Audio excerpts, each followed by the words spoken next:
మధ్యాహ్నకాల సమయంలో ఈ యొక్క వేళ కూడా మీరందరూ ఆశతో దేవుని సన్నిధానంలో రావడం ఎంతో ఆనందం. నిశ్చయంగా ఈ గడిలో మన జీవితాలు ఆనందదాయకంగా ప్రారంభించుగాక. వాదన లేచి నిల్చొని ఎన్నో మేలు చేసేవయ్యా, నేనే స్థితి మెస్సయ్యా అనే కీర్తన పాటు వస్తున్నది.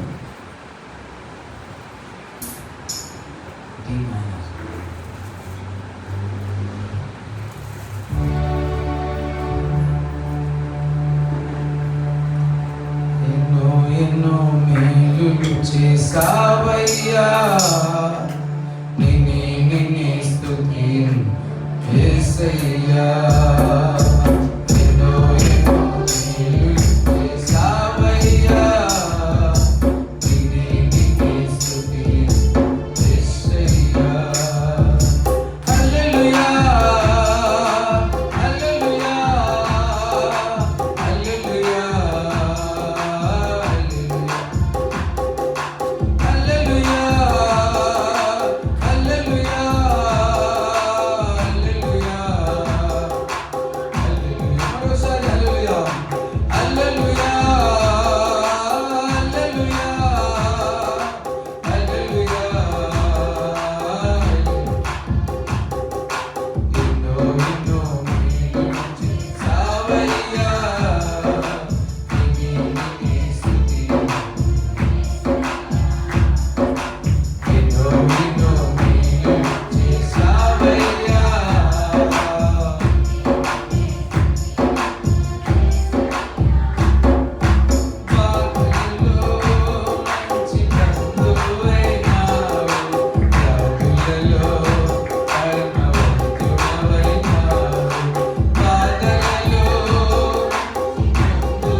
స్తుతించడం ఎంత గొప్ప ఆనందకరమైన విషయం.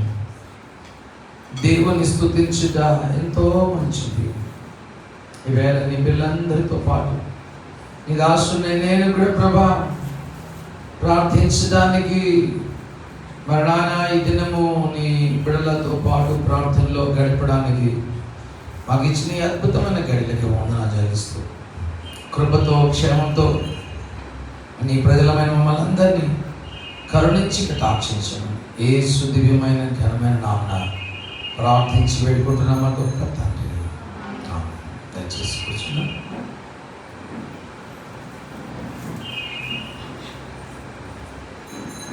ఇది మీరు బాప్తిసం తీసుకోవడానికి ఎవరు సిద్ధపడుతున్నారు? ఎక్కడన్నా అంకమ్మ గారిని బట్టి దేవునికి మహిమ చెల్లిస్తా ఉన్నాను. యూజువల్గా బాప్తిసము తీసుకోవడానికి ముందుగా మనకు చాలా ప్రశ్నలు ఉంటాయి. ఏంటంటే, నేను పడిపోతానేమో, నేను జారిపోతానేమో, నేను మరి మెల్లగా సాతానుని శోధిస్తాడేమో, నేను దేవుని దూరంగా అయిపోతానేమో అనే క్వశ్చన్స్ చాలాసార్లు మనకు వస్తాయంటే. సో ఈ దినము ఆ దిశకు కొంత పాఠాన్ని నేర్చుకున్నాం. ఈ దినము కీర్తన గ్రంథము 80 అధ్యాయాన్ని మనము చదువుకున్నాం. ఆల్మోస్ట్ 1 అవుతాం ఇప్పుడు. So will try to finish by 45 minutes. చూద్దాం 40 నిమిషాలు దేవుని వాక్యాన్ని నేర్చుకోవచ్చు. కీర్తన గ్రంథం 80 అధ్యాయం చదువుకున్నాం. ఓకే, దానికంటే ముందు 2 మాటలు చెప్దాం. ఈ యొక్క అధ్యాయము ఆసాపు చేత రాయబడిన అధ్యాయం. ఆసాపే స్వయాన ఈ యొక్క భాగాన్ని రాయలేదు, కానీ ఆసాపు ఇంటివారు అంటే ఆసాపు కుటుంబీకులు ఒకరు రాశారు ఈ యొక్క కీర్తన. కనుక ఆసాపు కాలంలో దేవుని ప్రజలని ఇశ్రాయేలు ప్రజలు చెరలోకి వెళ్ళలేదు. They not got into captivity. So వారందరూ కూడా ఇంకా దావీదు కాలంలో ఉన్నాడు. దావీదు ఆసాపు కనుక ఆ దినాల్లో చెరలోకి వెళ్ళక తర్వాత జరిగిన సంఘటనలను గుర్తు చేసుకుంటూ చెరను గురించి ఎక్కువగా, అంటే అపవాది బంధకాల్లోకి, బబులోను బంధకాల్లోకి, అస్సిర్ల బంధకాల్లోకి వెళ్ళిపోయిన అనుభవాన్ని అధ్యాయంలో మనం ఎక్కువగా చూస్తాం. కనుక ఇది ముఖ్యంగా ఈ యొక్క అధ్యాయము ఆసాపు రాశాడు. ఆసాపు 11 కీర్తనలు రాశాడు. 11 chapters are written by the prophet or the singer ఆసాపు. చాలా చక్కగా రాశాడు. ఆసాపు 288 క్వైర్ డైరెక్టర్కి గుంపుకి ఆయన లీడర్గా ఉంటున్నాడు. He is chief musician, chief singer. 288 మంది వచ్చారంటే మీరు క్వైర్ అంటే మరి సంఘస్థులు ఎంతమంది వచ్చో ఇక ఊహించుకోవచ్చు. ఓకే, మేము యొక్క 1 million మందో లేకపోతే అలా ఉండేవారు. కనుక అంత అద్భుతంగా టాసంగా దావీదు కాలంలో దేవుని స్తుతించేవారు, దేవుని మహిమపరిచేవారు. కనుక it was a grandeur of worshipping God. దేవుని స్తుతించే ఆ గొప్ప అనుభవాల్ని మనము చూడగలుగుతా ఉన్నాం. ఈ యొక్క కీర్తన లిల్లీ అనే రాగం మీద రాయబడినటువంటి కీర్తన. కనుక ఈ కీర్తన మీద 45వ కీర్తన, 60వ కీర్తన, 69వ కీర్తనలో కూడా ఈ రాగం మీద, అంటే లిల్లీ అనే రాగం మీద రాయబడిన కీర్తనలుగా మనము జ్ఞాపకము చేసుకోవాలి. ఈ యొక్క భాగంలో మొదటి 3 వచనాలు ఒక భాగంగా ఉంటున్నాయి. కనుక ఈ భాగాన్ని మొట్టమొదటిగా ధ్యానం చేసుకున్నాం. తర్వాత మెల్లమెల్లగా ఒక చిన్న భాగాన్ని మనం చూస్తూ ముందుకు సాగుదాం. మొదటి 3 వచనాలు చదువుకుందాం.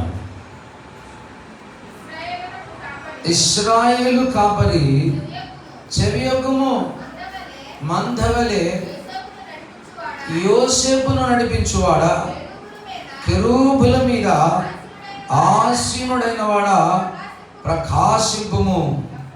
ఎఫ్రాయిము, బెన్యామీను, మనష్షే అను వారి ఎదుట నీ పరాక్రమమును మేల్కొల్పి మమ్మను రక్షింపరమ్ము. దేవా, చెరలో నుండి మమ్మను రప్పించుము.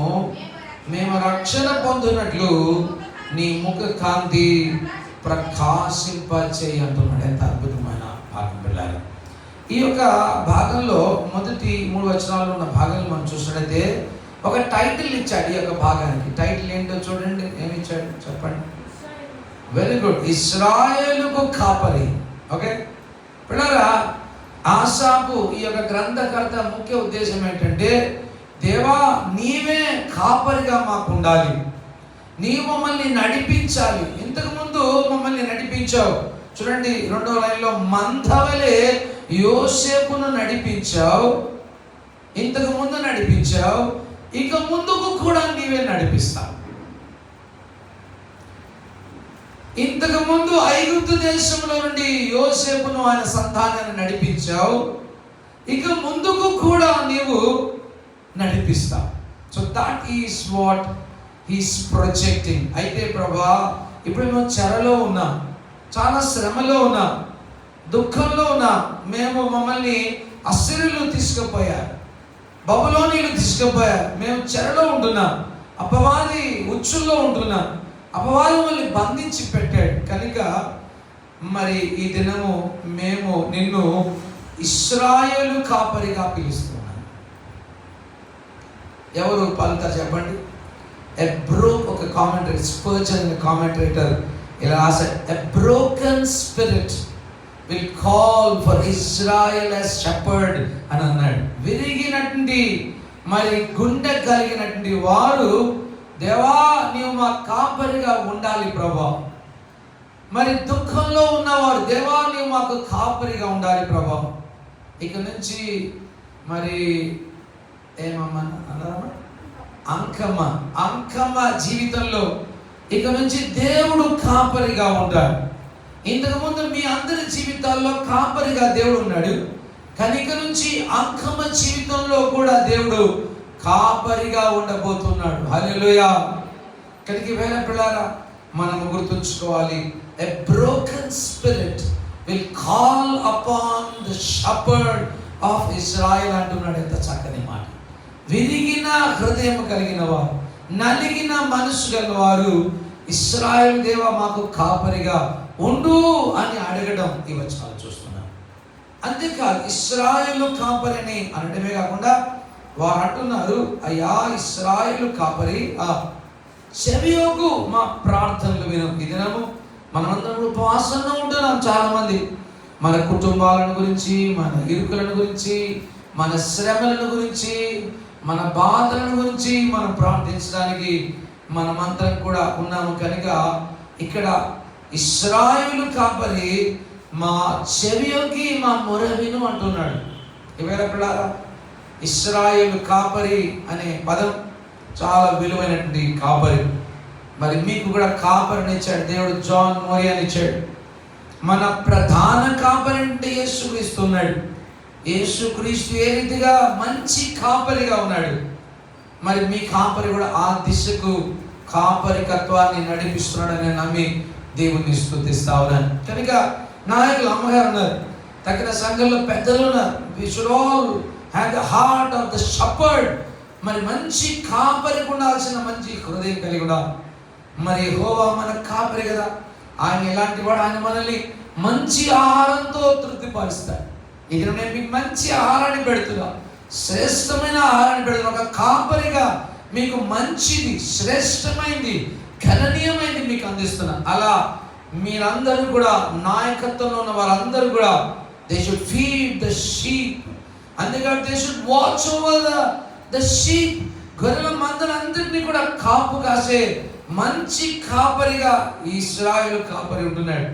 అంతేకాదు, ఆ కాపరి ప్రజల్ని డిఫెండ్ చేయాలి, అందరినీ భద్రపరచాలి, కాపు కావాలి, వారి పక్షాన నిలబడాలి. అలా మనమందరం కూడా దేవుని పిల్లలుగా we should remember that our shepherd defends us and he is a redeemer. ఆయన మన విమోచకుడు అయితున్నాడు.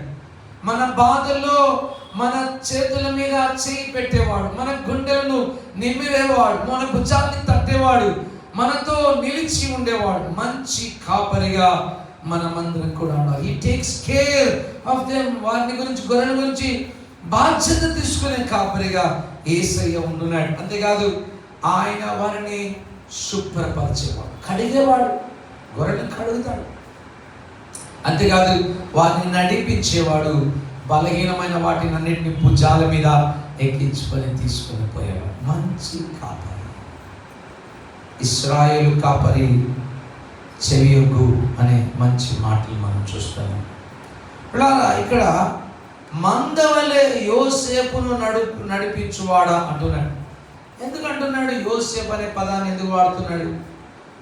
10 గోత్రాలను, ఇంకొక పేరు ఏంటంటే 10 గోత్రాలు ఇశ్రాయేల్ ప్రజలు 2 గుంపులుగా విడిపోయారు. ఒకటి ఇశ్రాయేల్, ఇంకోటి యూదా గోత్రం కదా. అయితే ఇశ్రాయేల్ ప్రజలని ఇంకొక ఆ పేరు కూడా పెట్టి పిలిచేవారు. ఏం పేరు అది? యోసేపు అంటే ఇశ్రాయేలు అని అర్థం.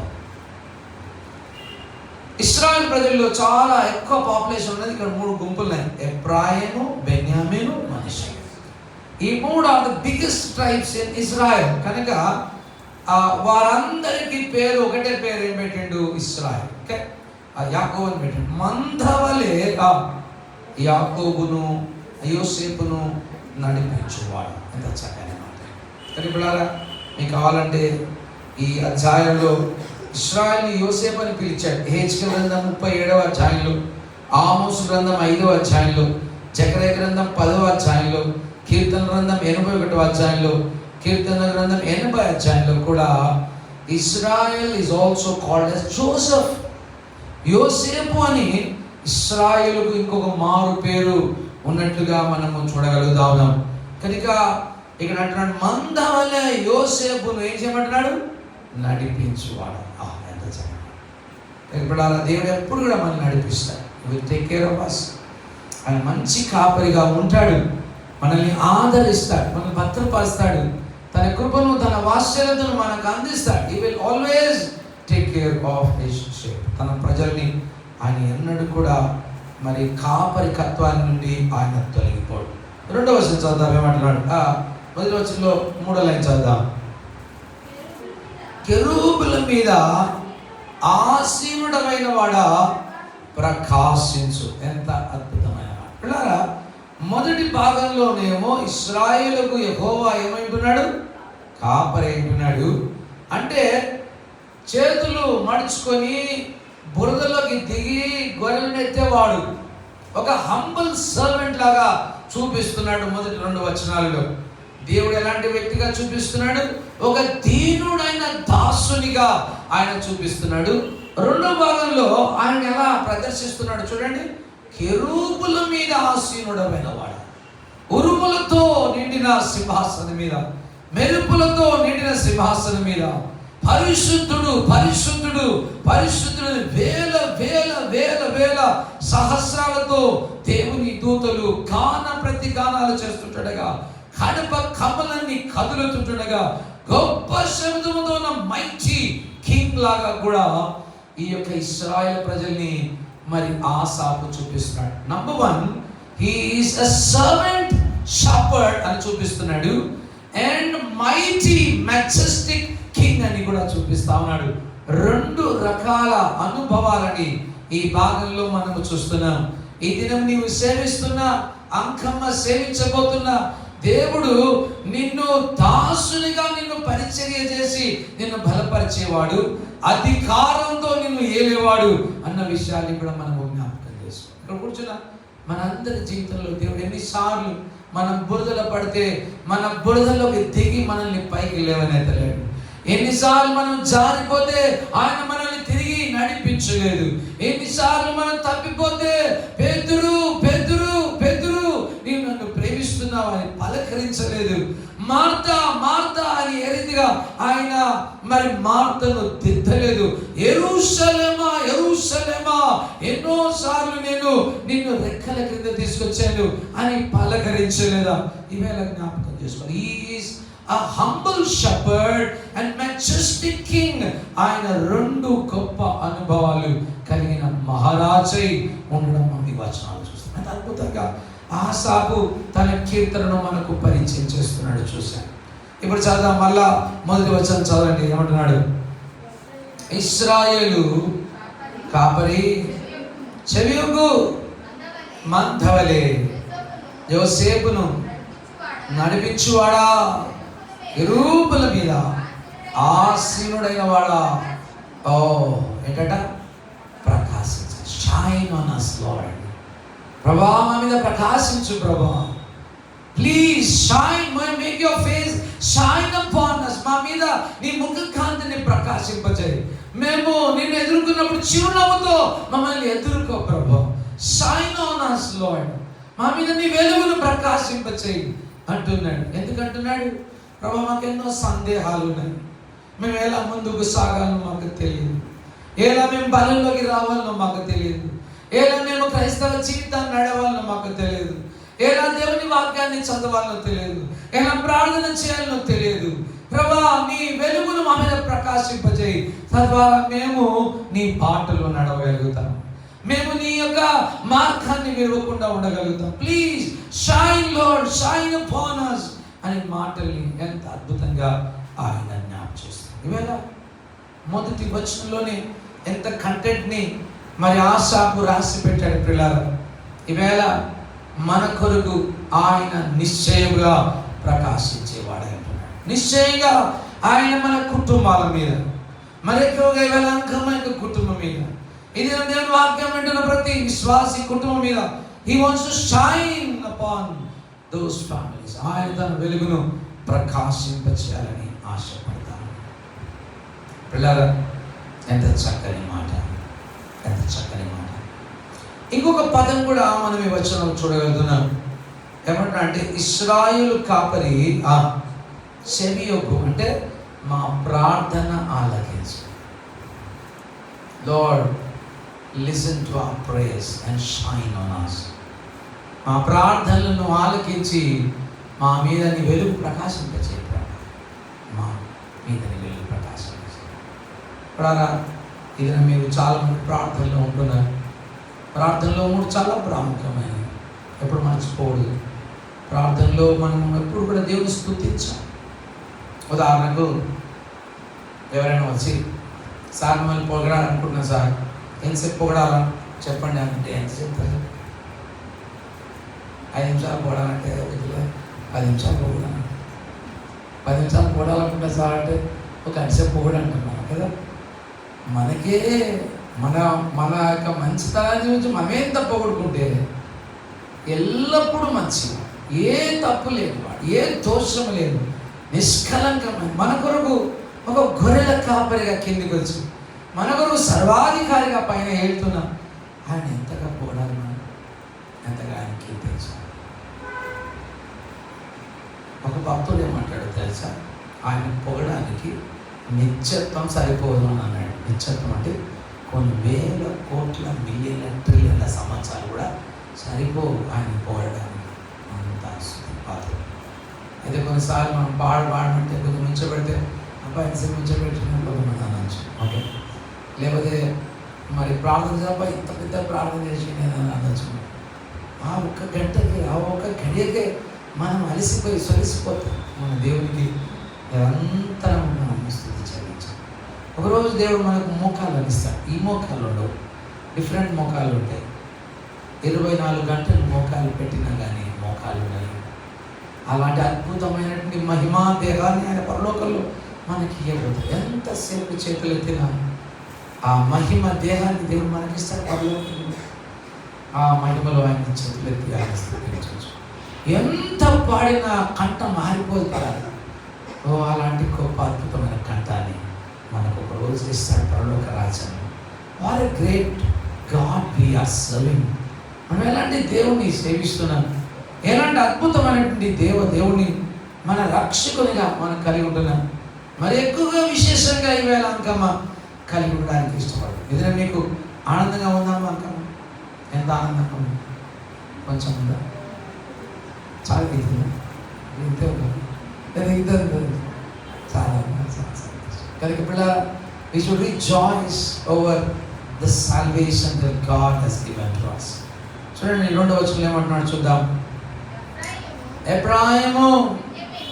ఎఫ్రాయిము బెన్యామీను మనష్షే అని వారి ఎదుట.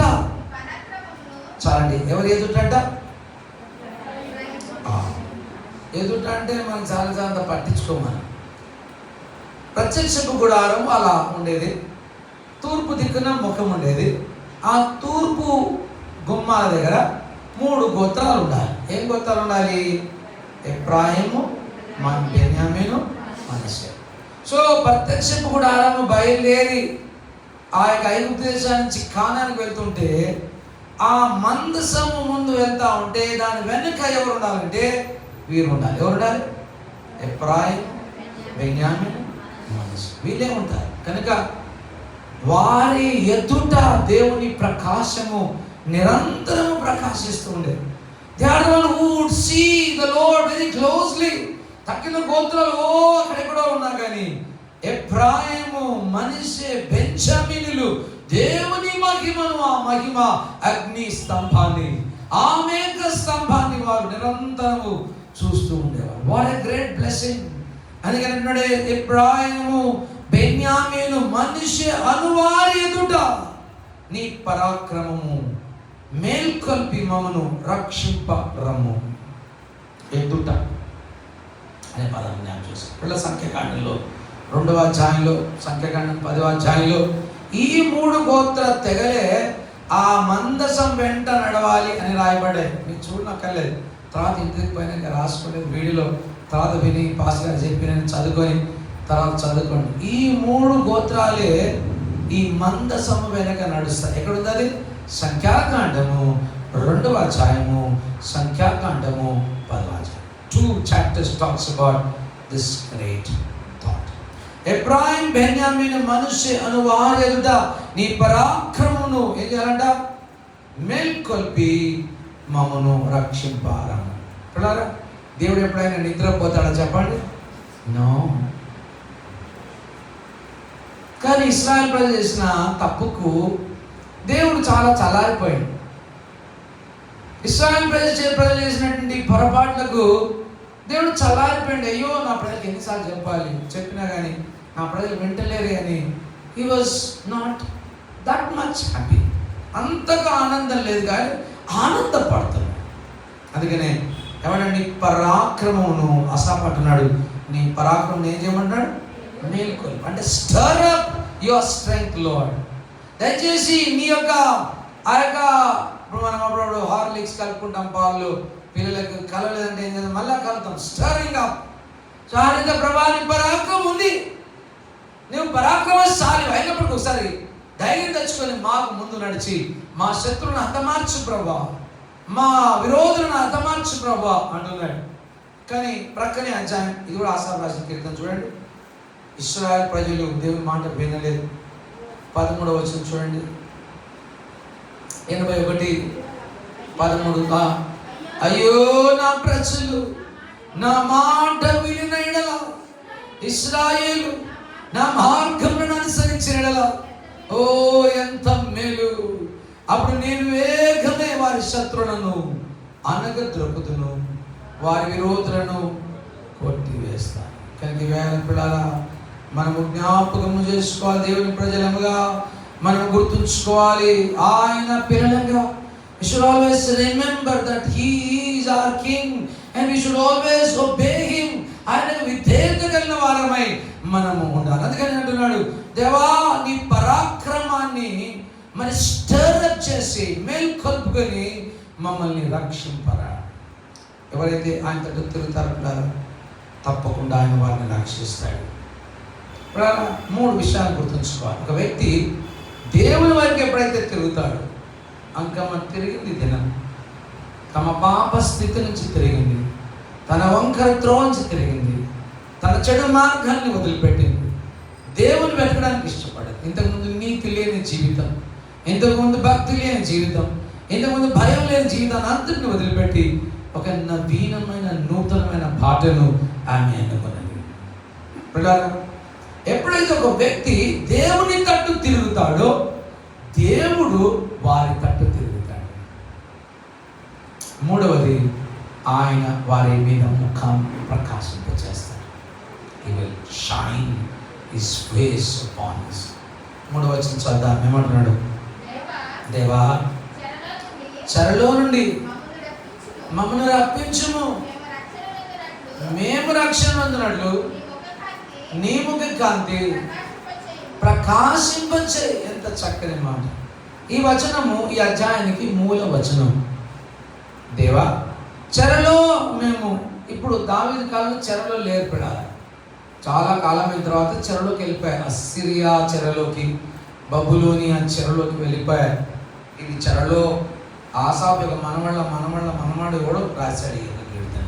కానీ భక్తితో, యథార్థతో, సత్యంతో ఈ భాగం రాశాడు. ఏమంటాడు? దేవా, మేము చెరలో మేమున్నాము అంటే మా శత్రువులు మమ్మల్ని పట్టుకున్నారు, మమ్మను ఏంటట రప్పించు, చెరలో నుండి మమ్మల్ని రప్పించు, మమ్మల్ని రక్షించు, నీ ముఖ కాంతి మా మీద ప్రకాశించు. పిల్లల ఈ వచనం 3 సార్లు అధ్యాయంలో కనబడుతుంది. చూడండి, 3వ వచనంలో కనబడుతుంది, మళ్ళీ 7వ వచనంలో కూడా కనబడుతుంది. చదవండి. సైన్యములకు అధిపతులు దేవా, చెరలో నుండి మమ్మల్ని రప్పించుము, మేము రక్షణ పొందుతున్నట్లు నీ ముఖ కాంతి ప్రకాశించు. 19వ వచనం కూడా చదవండి, అదే మాట్లాడుతుంది. యెహోవా, సైన్యములకు అధిపతి దేవా, చెరలో నుండి మమ్మల్ని రప్పించుము, మేము రక్షణ పొందుతున్నట్లు నీ ముఖ కాంతిని మా మీద ప్రకాశించు. So 3 times the same word comes. Lord, shine on us. మా మీద ప్రకాశించు ప్రభా, మా మీద ప్రకాశించు ప్రభా, నీ మహిమతో మమ్మల్ని నింపు ప్రభా. ఇది నిశ్చయంగా పరలోకం ఆనందిస్తూ ఉంది ఆ క్రమం బట్టి. నిశ్చయంగా విశ్వాసం మనల్ని బట్టి కూడా దేవుడు ఎంతో స్తుతిస్తాం. ఒకవేళ నీవు ఆయన మాట వినకపోతే అంకమ్మకు జ్ఞాపకం చేస్తున్నాడు, విశ్వాసం మీ అందరికీ కూడా జ్ఞాపకం చేస్తున్నాడు. ఒకవేళ నీవు దేవుని మాట వినకపోతే ఏం కలుగుతుందో తెలుసా పిల్లరా? 3 జరుగుతాయి. 3 జరుగుతాయి. ఒకటి, God will be very angry. రెండవది, ఆయన ప్రజలు కన్నీళ్లతో ఉండిపోతారు. బయట ఉన్న వారు మనల్ని నిందిస్తారు. 3 important things. ఎప్పుడైతే దేవుని ప్రజలు దేవుని మాట వినకుండా ఆయన కాలే బల్లా కదా ఏమైతే తీసుకుందాంలే, ఆ సినిమా చూస్తే ఏమైనా అందరు చూస్తలేరా, మనమే నా చూస్తుంది, మేము అబద్ధాలు ఆడితే అయిపోయిందా, అందరూ ఆడతలేరు, అబద్ధాలు ఆడితే అయిపోయింది, అట్లాంటి యాక్టివిటీతో ఈరోజు పల్లెల్లోకి రాకపోయారు. అట్లాంటి యాక్టివిటీతో దేవుని సేవించకూడదు. నీవు పూర్ణ మనసు 100% పూర్ణ ఆత్మతో పూర్ణ బలంతో దేవుని సేవించాలి. ఇప్పుడు 2 భాగాలు చూద్దాం. 4 నుంచి 7 వచనాల వరకు మనం చూద్దాం. ఈ 3 అందులో ఉన్నాయి. ఏం చెప్పాను మళ్ళీ ఒకసారి గుర్తు చేసుకున్నాం. మొదటిది ఏంటి? దేవునికి కోపం వస్తుంది, తన ప్రజలు ఏమవుతారు? కన్నీళ్ళలో ఉండిపోతారు. 3వది ఏం సార్? బయట ఉన్న ప్రజలు మనల్ని నిందిస్తారు. చదువు. యెహోవా, సైన్యములకు అధిపతి దేవా, ప్రజల మనవి ఆలకింపక నీవెన్నాళ్ళు కోపము పొగరాజేదో. కోపం వచ్చింది చూసారా? ఆయనకు చాలా కోపం ఉంది. ఆయన మనం చూడగానే చిరునవ్వుతో నవ్వాల్సిన వ్యక్తి ఇప్పుడు కోపముతో ఆయన ముఖం కనబడుతుంది. టీచర్ అప్పుడు చాలా కోపంతో ఉండిపోతుంటారు. అందరం స్కూల్లో చదువుకున్న దినాలు టీచర్ బాగా కోపం వచ్చినప్పుడు ఇబ్బంది పడుతుంది, దంచడానికి రెడీగా ఉందనుకోండి, ఆమెను మన ముఖంలో చూడగలమా?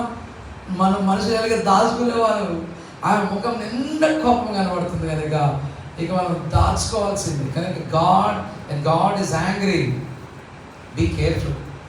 ఆయన కోపం దేవుడు తెచ్చినామంటే కష్టం. కోపం తెచ్చే ప్రజలను అన్నాడు.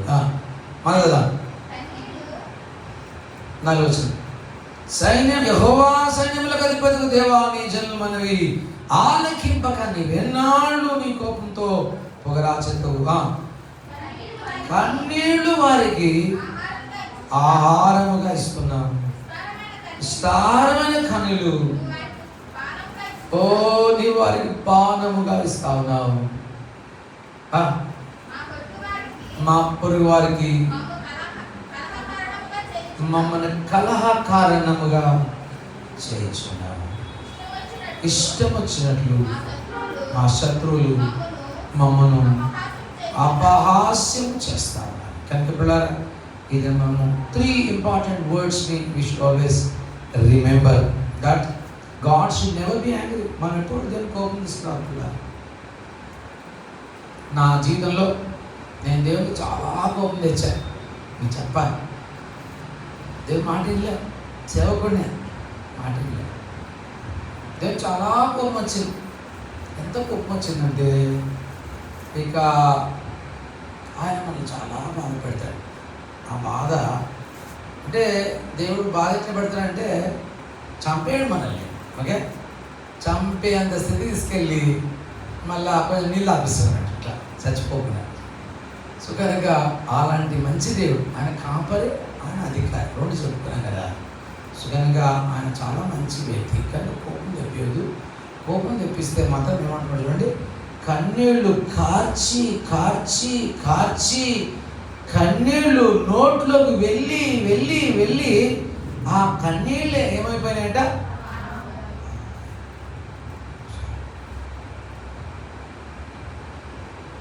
ఇంగ్లీష్లో I dip my bread in my tears అంటున్నాడు. నా బ్రెడ్ని లేదా నా రొట్టెను నా కన్నీళ్లతో ముంచుకొని నేను తింటున్నా దేవా. అలా దేవునికి ఎప్పుడు కోపం తీసుకురా, జీవం గల దేవుని చేతిలో పడుట భయంకరం. ఇంకా ఆల్వేస్ బి వెరీ కేర్ఫుల్. నేను దేవుని బాటలో నడుస్తున్నా, అంకమ్మ దేవుని బాటలో నడుస్తుంది కదా, మరి సీరియస్గా తీసుకోవాలి ఈ జీవితం. ఏదో అందరు తీసుకోమని నేను తీసుకున్నా సార్, అందరూ చేస్తూ సార్ నేను కూడా చేస్తా sir, no no no no. చాలా సీరియస్గా ఉండాలి జీవితం. ఒక క్రమం మిలిటరీలో చేరినట్టే, మిలిటరీలో 5 గంటలకు వెళ్ళేగాల, 5 గంటలకే ప్రార్థన చేయాలా, 5 గంటలకే వాక్యం చదవాలా, డిసిప్లిన్ ఉండాలి. ఓకే, ఒకవేళ మీరు వాక్యం తీసుకున్న వాళ్ళు అట్లా లేకుండా ఉంటే ఇప్పుడు స్టార్ట్ చేసుకోవాలి. మేము కూడా మిలిటరీలో చేరినాం. వ్యవసాయకుడు పొద్దున్నే మరి 9 గంటలకు లేచి డ్యూటీకి పోయినట్టు బోర్డు ఎప్పుడు పోతాడు, వ్యవసాయం చేస్తాడు. పొద్దున్నే 3 గంటలకి లేచి వెళ్ళిపోతాడు వాడు. క్రమం జట్టు అయిన వాడు రోజు ఎక్సర్సైజ్ చేయాలి. కత్తి యుద్ధం చేయడానికి పోకపోయినా ఊరికే కత్తాల తిప్పుతుండాలి. అప్పుడు కత్తిని నూరి ఇట్లా స్ట్రైట్ చేసుకోవాలి. అలా డిసిప్లిన్ ఉండాలి. నేను ప్రసంగం చేస్తేనే వాక్యం చదువుతా, లేదు నేను ఇక్కడ వాక్యం చెప్తేనే చెప్తా అనేది ఉండదు. రోజు కదా క్రైస్తవులుగా నువ్వు గుర్తుంచుకోవాలి, అంకమ్మ గుర్తుంచుకోవాలి 3 విషయాలు. ఒకటి, నిరంతరం దేవుని పొగడాలి, నిరంతరం దేవుని వాక్యం చదవాలి, నిరంతరం ప్రార్థన చేయాలి. ఈ 3 చాలా basic things to do, the foundation things for every Christian. ప్రతి క్రైస్తవం దేవుని పొగడాలంటే దేవుని స్తుతించాలి.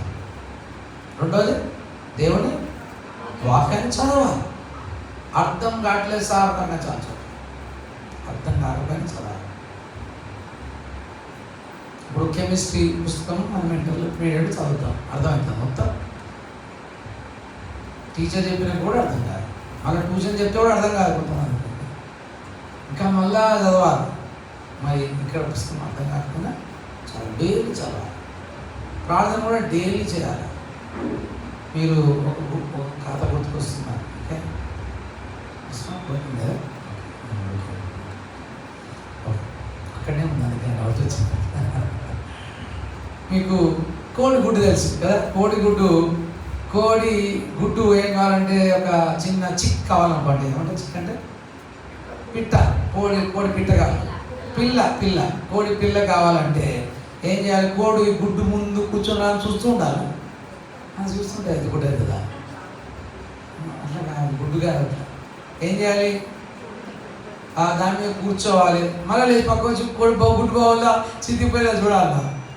అలా చూడకూడదు. ఏం చేయాలి? మళ్ళీ దానికి కూర్చోవాలి అని. అంతే. ఎన్ని రోజులు కూర్చోవాలి అలా? ఇంకా విన్నావా నంబర్ ఎంత? 21 days. అందరు మీరు విన్నారు కదా, అందరు గుర్తుంచుకోవాలి. మీరు ఒకవేళ ఇట్లా మాకు ఇట్లా చేస్తే సరే అంటే గుర్తుపెట్టుకోండి.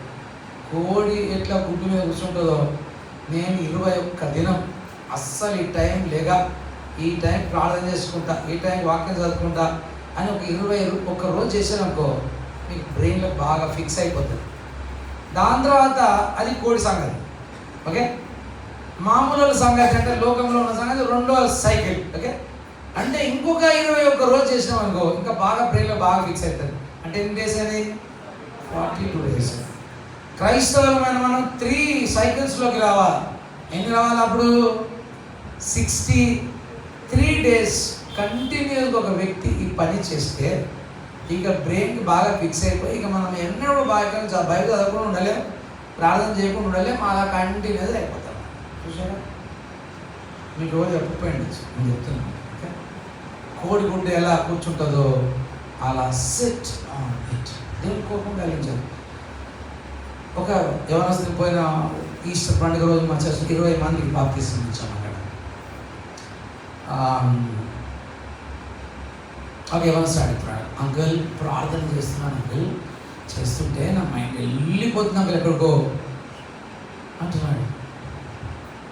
ఇప్పుడు ఇది గుడ్స్ అయినా బ్యాడ్స్ అయినా వాడు అడిగిన వస్తుంది. నేను చెడ్డోన్ అయిపోతున్నాను అంకుల్ లేదా గుడ్ బాయ్ అయినా అని అంటున్నాడు. మీరేమనుకుంటారు? బ్యాడ్ అనుకుంటారా? ఓకే, ఇప్పుడు చిన్నపిల్లలు గేమ్స్ ఆడతారు, కారు ఇట్లా వెళ్ళిపోతుంటుంది, మనం మళ్ళీ దాన్ని ఏం చేయాలా? స్ట్రైట్గా తీసుకురావాలి. మళ్ళీ కారు ఇట్లా వెళ్ళిపోతుంటుంది, మళ్ళీ ఏం చేయాలి? కారు మళ్ళీ తీసుకురావాలి సెంటర్లో.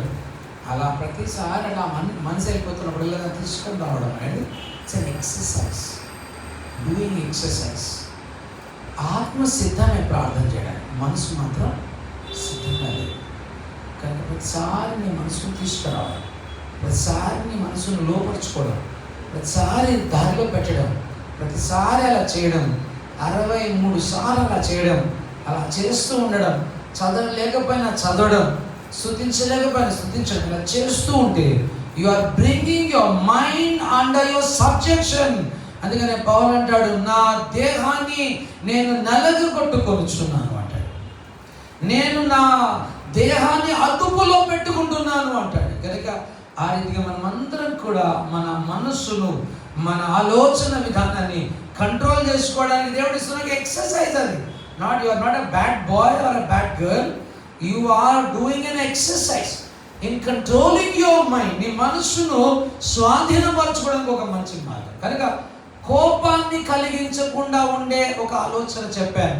ఎలా ఉండాలి? తప్పిపోవచ్చు, తప్పిపోతాం కూడా, కానీ మరలా రేపు ఆ సమయంలో దేవుని దగ్గర రావాలి.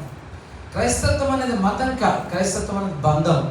ఇప్పుడు భార్య భర్తలు తిట్టుకున్న తర్వాత ఏం చేస్తారు? నీతో మాట్లాడా అని వెళ్ళిపోతారా? మళ్ళీ సాయంకాలం కాలే ఏమైంది, బాగున్నావే, అది బాగున్నావా, ఇది బాగున్నావు అనుకుంటాం అంటారు. దేవుడు కూడా మనల్ని ప్రేమిస్తున్నాడు, ఇంకా మనం మరి ఎక్కువగా ప్రేమిస్తున్నాడు, శ్వాసలు మిమ్మల్ని మరీ ఇంకా ఎక్కువ ప్రేమిస్తున్నాడు. Don't drift away from God. దేవుడి నుంచి దూరంగా వెళ్ళిపో. నీవు ఆరంభించిన ఈ రక్షణ ఆయన సంపూర్తి చేస్తాడు. నీకు ఇచ్చిన ఈ రక్షణ సగంలో ఆపేడు. అంటే సముద్రంలో సగంగా తీసుకుపోయి ఇక నీ బతుకురా అని ఆయన గాయమైపోడు. అట్లా అయిపోతే ఎంత కష్టం చెప్పండి. డారిలో తీసుకుపోయి వదిలేసి ఇక నీ సావు నువ్వు సావురా అని అన్నది. మంచి కాపరి, ఇశ్రాయేలు కాపరి ఆయన. యాకోబు మందవల్లి నడిపించిన వాడు. నీళ్ళు లేనప్పుడు నీళ్లు, పూరేలు లేనప్పుడు పూరేలు, రొట్టెలు లేనప్పుడు రొట్టెలు, ఎన్ని రకాలుగా వారిని ఆదరించిన మంచి కాపరి. కనుక ఎన్నడూ దేవునికి కోపాన్ని కలిగించదు. నమ్మవాలని కోపం కలిగించినావా ఆయన నీకు కూడా కలిగిస్తాడు. ఏం కలిగిస్తాడు? కన్నీళ్లను నీకేమిస్తాడు? ఆహారంగా ఇస్తాడు. ఎంత ఇస్తాడు? కన్నీళ్ళు. ఇక నీ కన్నీళ్ళే నీకు ఆహారం. So don't do that. అలా చేయడం ద్వారా శత్రువులు ఏం చేస్తారు చూడండి. 6వ వచనం, మా పొరుగు వారికి అంటే కలహ కారణముగా చేసుకున్నావు, ఇష్టం వచ్చినట్లు మా శత్రులు మమ్మల్ని అపహాస్యం చేస్తారు. దిస్ ఇస్ ఎ ట్రిలాజీ అన్నాడు ఒక భక్తులు. స్పర్జన్ రాసిన పుస్తకంలో ఇట్ ఈస్ ఎ ట్రిలాజీ. ఆయన అన్నమాట ఏంటంటే a angry God, a weeping nation and a mocking foe అని అన్నాడు. 3 ఘనమైన పదాలు వాడి. An angry God, a weeping nation and a mocking foe. 3 ఈ భాగంలో మనం చూస్తాము. అయితే పిల్లారా ఆశాకు మరలా పిలుస్తున్నాడు. దేవా మమ్మల్ని ఏం చేయమంటున్నాడు? 7వ వచనంలో సైన్యములకు అధిపతి దేవా. ఇప్పుడు కొత్త పదం వాడు, దేవా అనే పదం వాడకుండా ఇప్పుడు ఏమంటున్నాడు? సైన్యాలకే అధిపతి నా దేవా కదా. ఏమంటాడు?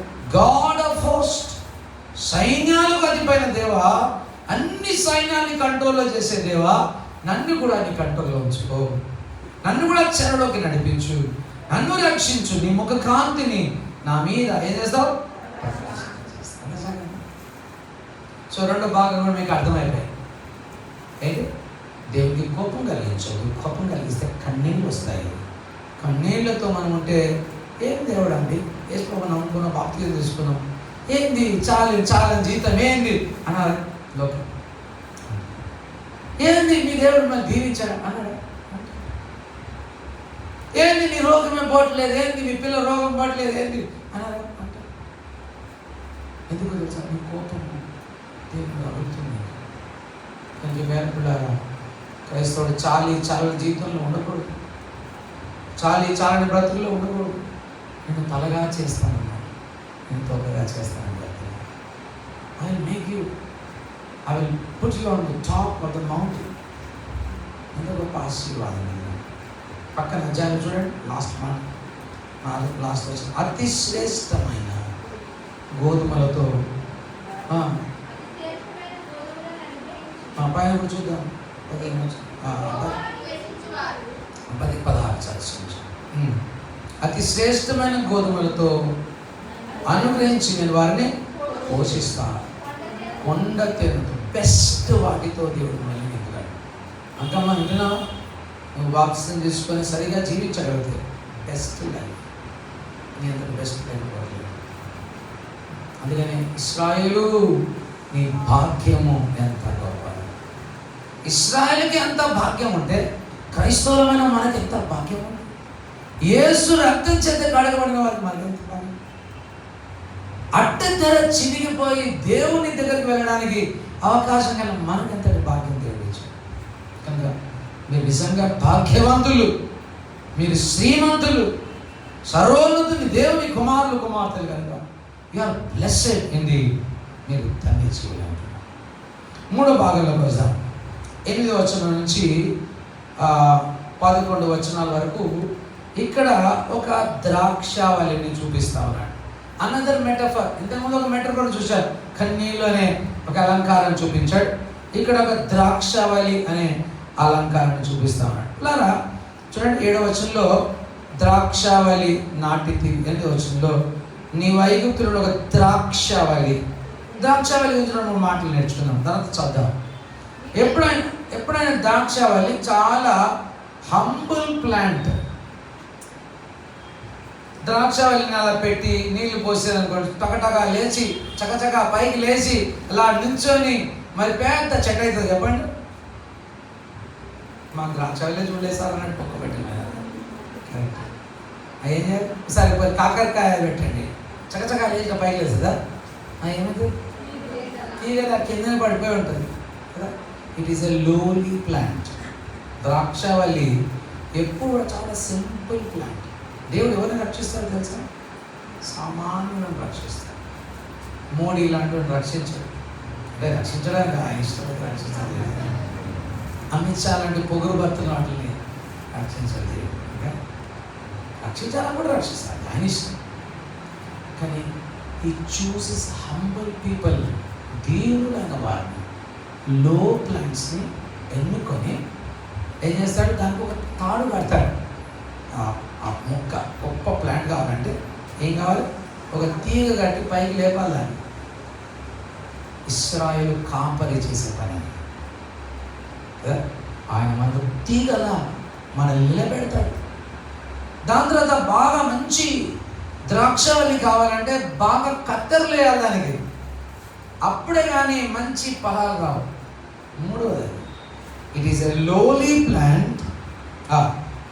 It has to be strengthen. బలం ఉండాలి, బలపరచబడాలి, అప్పుడే కానీ పైకి లేవదు.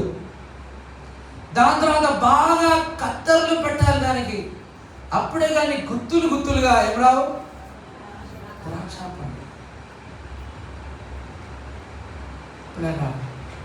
ఇశ్రాయేలు దేవుడు అలా ఎన్నుకున్నాడు, వారిని ఎలా దీవించాడు. ఎండిపోయిన అరణ్య భూమిలో వారు నాటితే ఎలా పైకి ఎదిగారు. చదువుదాం ఇప్పుడు 8, 9, 11 వచనాల వరకు. నీ ఐగుప్తులో నుండి ద్రాక్షావళిని తెచ్చితివి, అన్యజనులను వెళ్ళగొట్టి దానిని నాటితివి, దానికి తగిన స్థలమును నీవు సిద్ధపరిచితివి, దాని వేర్లు లోతుగా పారాయి, అది దేశమందంతటా వ్యాపించెను, దాని నీడ కొండలను కప్పింది, దాని తీగలు దేవుని దేవదారు వృక్షం వల్ల ఆవరించెను, దాని తీగలు సముద్రం వరకు వ్యాపించెను, యూఫ్రటీస్ నది వరకు దాని రెమ్మలను విశాలపరిచాడు, వ్యాపింపచేశాడు. What a great allegory or metaphor. ఇశ్రాయేలు ప్రజల్ని దేవుడు ఎప్పుడు కూడా ఎలా పోల్చాడు? ద్రాక్షావల్లిగా పోల్చాడు. మీకు ద్వితీయోపదేశకాండం 32వ అధ్యాయం తర్వాత ఇంటికి పోయినాక వీడియో చూసుకొని చదువుకోండి. యెషయా గ్రంథం 5వ అధ్యాయం, ఇర్మియా గ్రంథం 2వ అధ్యాయం, ఎహెజ్కేలు గ్రంథం 17వ అధ్యాయం, హోషేయ గ్రంథం 10వ అధ్యాయం, యోవేలు గ్రంథం 1వ అధ్యాయం, ఇవన్నీ కూడా ఇశ్రాయేలు ప్రజలు ఎలాంటి వారు?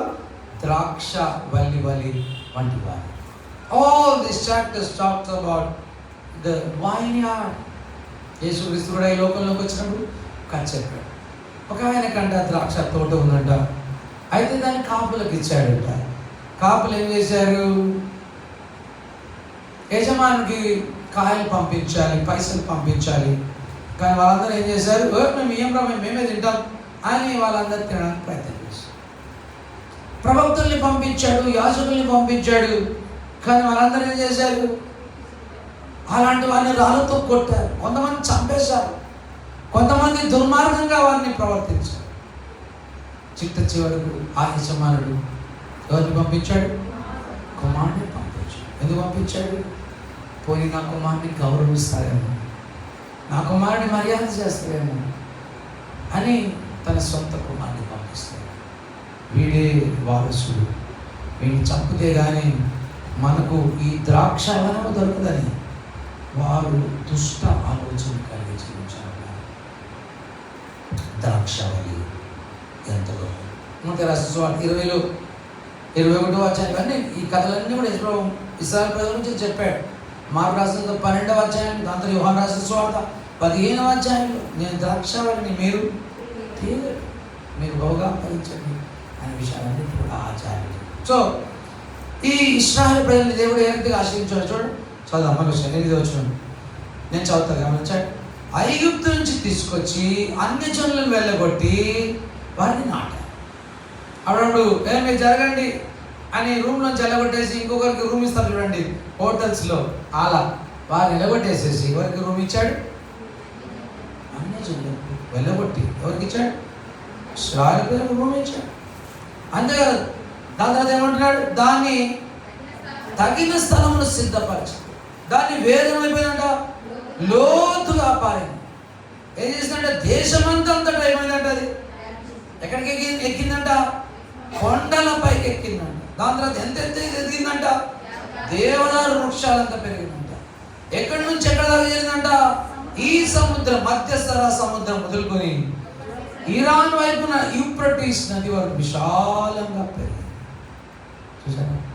దేవుడు ఏ మొక్కనైతే ఇష్టపడతాడు, ఏ యొక్క ప్లాంట్ని అయితే ఆయన కోరుకుంటాడు, హంబల్గా ఉన్న ఒక ఆర్డినరీ ప్లాంట్ని దేవుడు బలపరిచి ఎంత విశాలంగా చేశాడో చూడండి. ఎంత అద్భుతంగా దేవుడు యొక్క ద్రాక్షవల్లిని దీవించాడో చూడండి. నిన్ను కూడా దీవిస్తాడు. బాప్తిజం తీసుకొని దేవుని కొరకు జీవించాలి, నేను ఆనందం పెట్టాలి నా దేవుణ్ణి అనే వాళ్ళందరికీ కూడా దేవుడు ఇలాంటి ఆనందం ఇస్తాడు, ఇలాంటి సంతోషం, ఇలాంటి సౌభాగ్యాన్ని దేవుడు ఇస్తాడు. God will give. Indeed God will give. నిశ్చయంగా ఆయన తన ప్రజలకు ఇస్తాడు. అయితే దేవుని ప్రజలు ఆయన మాట వినాలి, వెళ్ళిపోయారు. అంకమ్మ నువ్వు కూడా కొన్ని రోజులైన తర్వాత మాట విను, ముందేం చేస్తున్నాను అదే సార్ మరి ఎట్లా అంటున్నారు, మేమందరం వెళ్ళాము, నేను కూడా వెళ్ళాను, నీతి మంత్రులు ఎవరు అందరం జారి పడ్డాం, అందరం పాడిపోయాం, కూడా పడిపోతాం.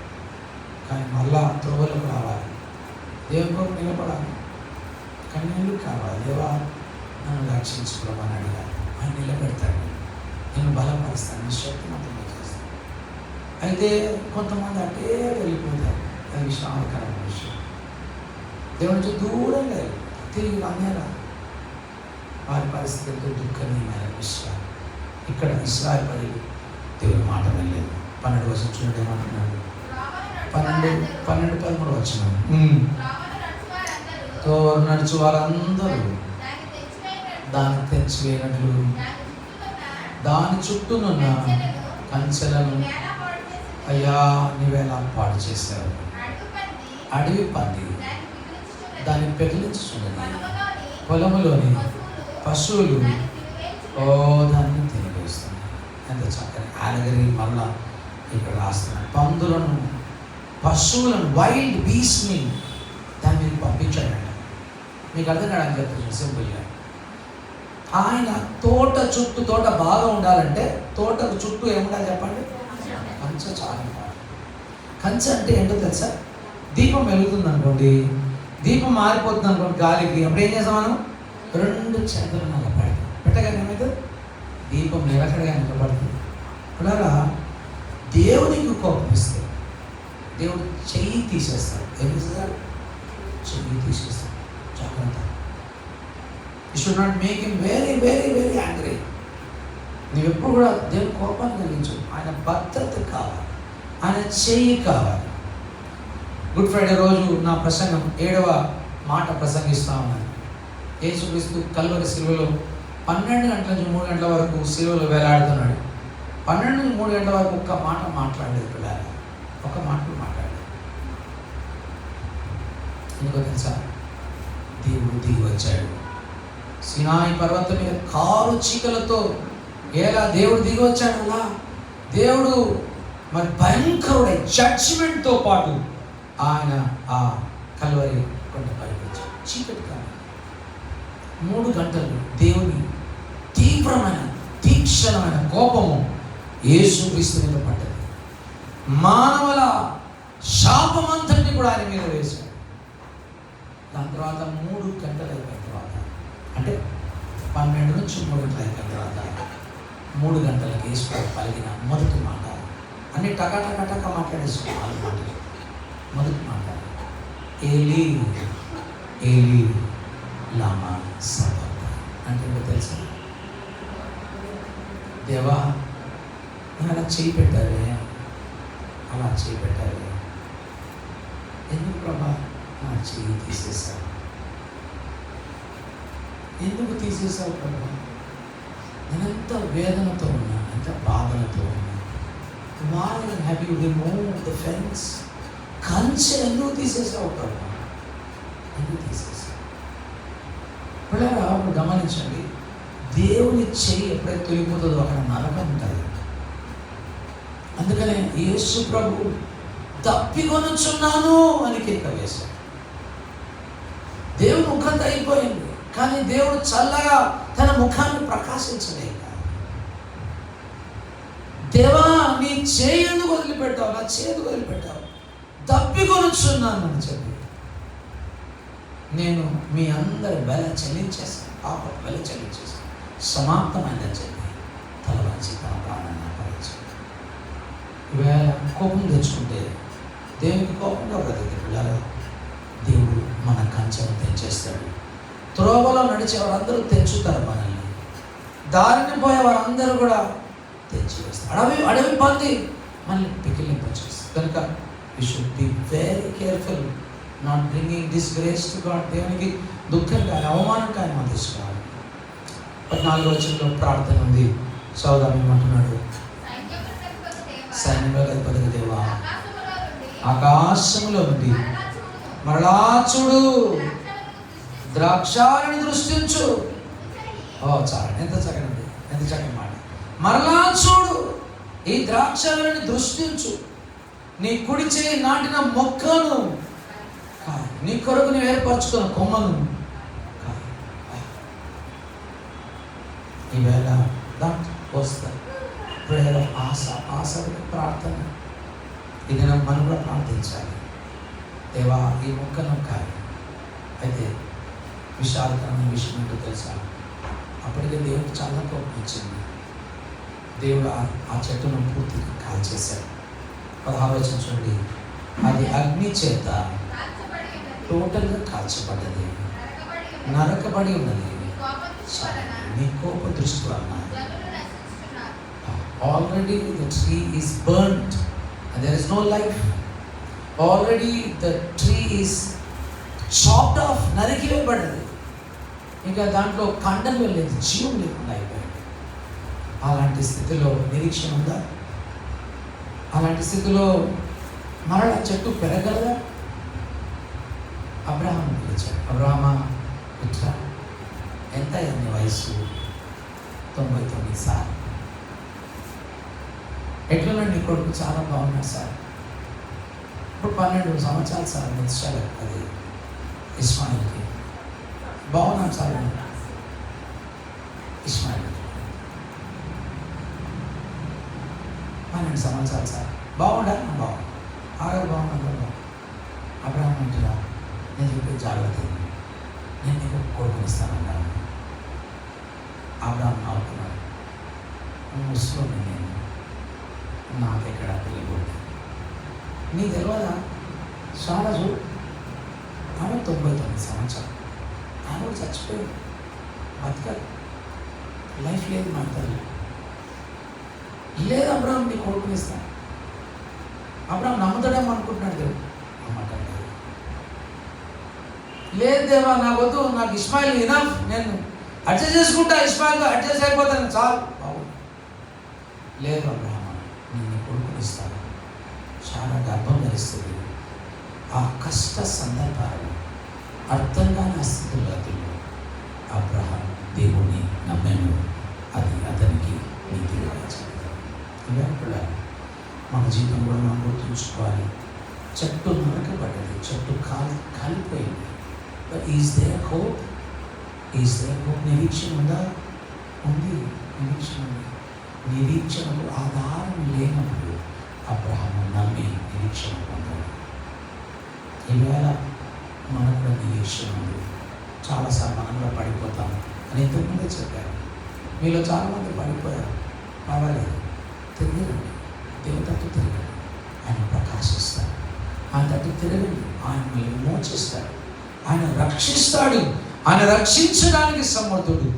ఎలాంటి విమోచకుణ్ణి ఆసాపు ప్రెజెంట్ చేశాడో చదువుదాం. ఇప్పుడు చూడండి ఏమంటున్నాడు, 17వ వచనం చదువుదాం.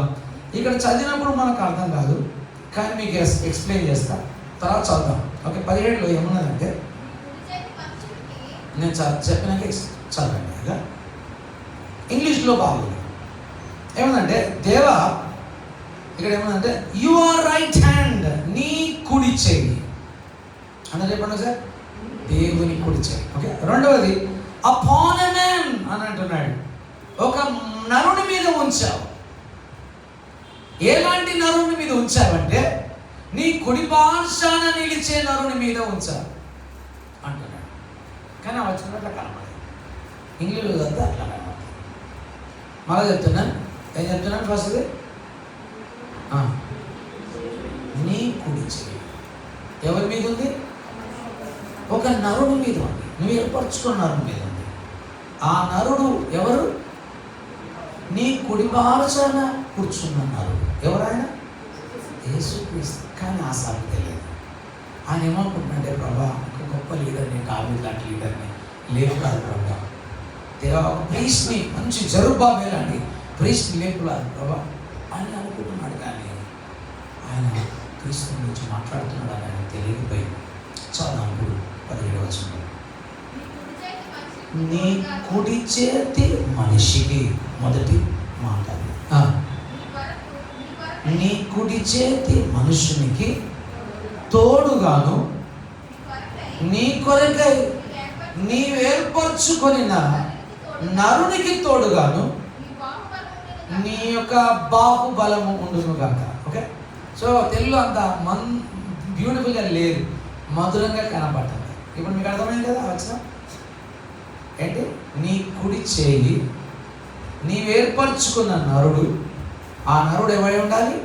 నీ కుడి పార్శ్వాన కూర్చున్న నరుడైన యేసుక్రీస్తు అని నరుడు. ఆయన ఒక్కడే మనల్ని విమోచించగలడు. ఎఫెసీయులకు రాసిన పత్రిక చదవనక్కర్లేదు, మొదటి అధ్యాయంలో ఆయన తండ్రి కుడి పార్శ్వానికి వెళ్ళాడు. హెబ్రీయుల గ్రంథం 8వ అధ్యాయం తండ్రి కుడి పార్శ్వానికి వెళ్ళి ఆయన మహారాజుగా ఉండి జీవము లేని మన జీవితాలకు జీవాన్ని పోయడానికి, లాజరు వలె మృతి చెందిన మనకి జీవాన్ని ఇవ్వడానికి ఆయన మన జీవ ప్రదాతగా ఆయన ఉంటాడు. ఈ బాప్టిజం వేళ నీవు చేయబోయే పని అదే. నీళ్ళలో నిన్ను ముంచుతావు. నీవు కాసేపు అలా నీళ్ళలో ఉండవు.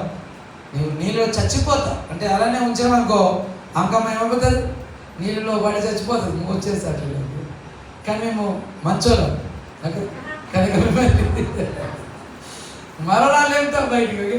సో అలా జీవంలోకి నేను తీసుకొస్తాను. అలాగే ప్రభు కూడా మరణించిన మన జీవితాన్ని జీవంలోకి తీసుకురాగల దేవుడు ఆయన, సర్వశక్తి గల దేవుడు ఆయన. కనుక నిశ్చయంగా నీ జీవితానికి గొప్ప ఆనందాన్ని, సంతోషాన్ని ఆయన కలుగజేస్తాడు. దాని తర్వాత చూడండి 18వ వచనంలో మనం చూసినట్లయితే చదవండి.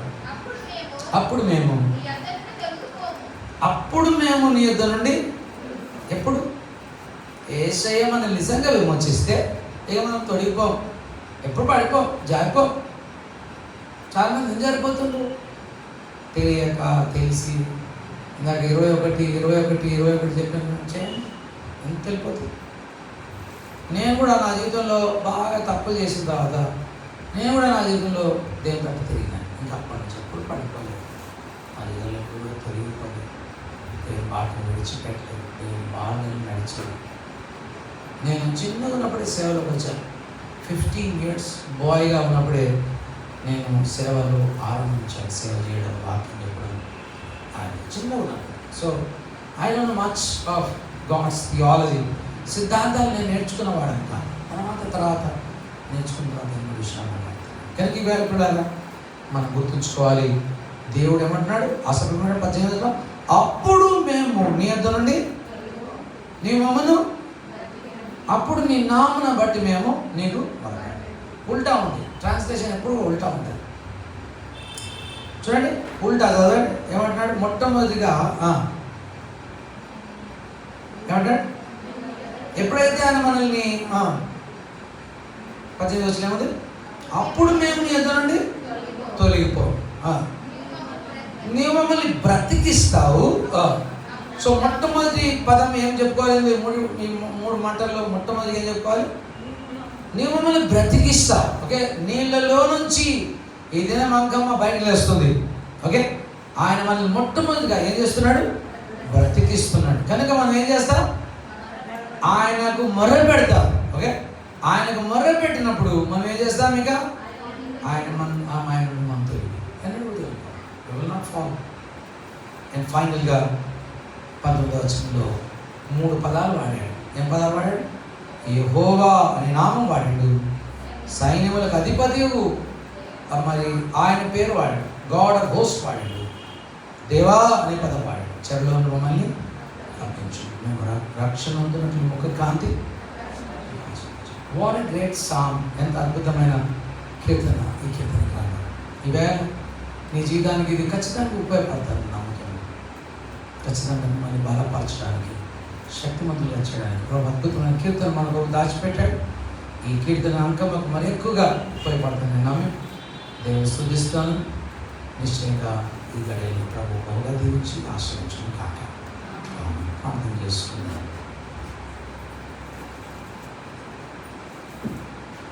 నమ్మదగిన దేవా, ఈవేళ దాసుని అంకముకు ప్రార్థిస్తున్నాను.